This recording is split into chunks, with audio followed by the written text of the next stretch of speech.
seem like the type to love 'em, leave 'em, and disappear right after the song. So give me the night to show you, hold you, don't leave me out here dancing alone. Assalamualaikum warahmatullahi wabarakatuh. Apa kabar semuanya? Semoga kita masih tetap diberi semangat dan sehat selalu. Materi kali ini kita akan membahas tentang unsur, senyawa, dan campuran pada materi IPA kelas 8. Pada materi kali ini kita akan belajar tentang yang pertama yaitu perbedaan antara unsur, senyawa, dan campuran. Yang kedua, sifat unsur logam dan non-logam. Yang ketiga, atom dan molekul penyusun unsur dan senyawa. Dan yang keempat yaitu cara memisahkan campuran. Yang pertama yaitu pengertian unsur. Apakah kalian sudah tahu apa sih pengertian unsur itu? Unsur adalah bagian terkecil dari suatu zat. Semua zat terlihat ataupun tidak terlihat terdiri atas unsur. Zat dapat terdiri atas satu unsur, zat juga dapat terlihat atas beberapa unsur. Bentuknya dapat berupa senyawa atau campuran. Unsur dibagi menjadi dua, yaitu ada unsur logam dan ada unsur non-logam. Yang pertama, unsur logam. Sifat dari unsur logam sendiri yaitu yang pertama, konduktivitas. Logam merupakan penghantar listrik dan panas yang baik. Yang kedua, kilap. Logam memiliki kilap yang khas seperti emas, perak, atau tembaga. Yang ketiga, daya tempa dan tarik, yaitu memungkinkan untuk dibentuk menjadi lembaran tipis atau kawat. Dan yang keempat, kekerasan. Logam umumnya bersifat keras dan memiliki identitas yang tinggi. Selanjutnya yaitu contoh unsur logam. Ada perak, emas, dan tembaga. Adapun kegunaan unsur logam. Yang pertama yaitu bahan konstruksi, seperti besi, aluminium, baja yang digunakan untuk membangun gedung dan jembatan. Selanjutnya yaitu elektronik, seperti tembaga, emas, perak yang digunakan dalam pembuatan komponen elektronik.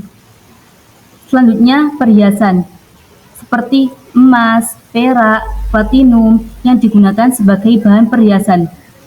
Selanjutnya industri kimia, seperti natrium, kalium yang digunakan dalam berbagai proses industri kimia. Yang kedua yaitu unsur non-logam. Unsur non-logam sendiri memiliki sifat-sifat sebagai berikut. Yang pertama yaitu isolator, di mana non-logam umumnya merupakan isolator listrik dan panas. Yang kedua, tidak berkilap. Non-logam tidak memiliki kilap seperti logam. Yang ketiga, rapuh. Non-logam umumnya bersifat rapuh dan mudah hancur. Yang keempat, densitas rendah. Non-logam umumnya memiliki densitas yang rendah. Contoh dari unsur non-logam yaitu karbon dan oksigen. Yang selanjutnya yaitu kegunaan unsur non-logam. Yang pertama, pembentukan senyawa, seperti oksigen, nitrogen, karbon merupakan unsur utama pembentuk senyawa organik dan anorganik. Yang kedua yaitu industri kimia, seperti klorin yang digunakan sebagai disinfektan, sulfur digunakan dalam pembuatan asam sulfat. Yang ketiga yaitu energi, seperti karbon atau dalam bentuk batu bara yang digunakan sebagai bahan bakar. Selanjutnya yaitu pengertian atom. Apakah kalian sudah tahu apa sih atom itu? Atom merupakan partikel terkecil penyusun unsur yang terdiri dari proton, neutron, dan elektron, di mana proton sendiri mengandung unsur plus, neutron mengandung unsur netral, dan yang elektron mengandung unsur negatif. Pembahasan yang kedua yaitu tentang senyawa. Apakah kalian sudah tahu apa sih senyawa itu? Senyawa adalah zat murni yang terbentuk dari gabungan dua atau lebih unsur berbeda dalam perbandingan massa tertentu, memiliki sifat yang berbeda dari unsur penyusunnya, dan terbentuk melalui ikatan kimia antara atom-atom unsur tersebut. Adapun ciri-ciri senyawa sendiri adalah yang pertama, komposisi tetap, di mana perbandingan massa unsur-unsur penyusun senyawa selalu tetap. Yang kedua, sifat berbeda dari unsur penyusunnya, di mana senyawa memiliki sifat fisik dan kimia yang berbeda dengan unsur-unsur penyusunnya. Yang ketiga, dapat diuraikan menjadi unsur-unsur penyusunnya, di mana senyawa dapat diuraikan menjadi unsur-unsur penyusunnya melalui reaksi kimia. Selanjutnya, contoh senyawa. Ada air yang biasanya disebut dengan H2O, ada garam dapur yang biasanya disebut dengan NaCl, dan ada asam sulfat yang biasanya disebut dengan H2SO4. Selanjutnya, tentang molekul. Molekul merupakan partikel terkecil dari suatu zat yang masih memiliki sifat zat tersebut.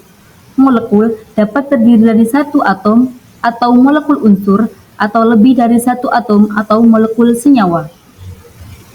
Pembahasan yang ketiga yaitu tentang campuran.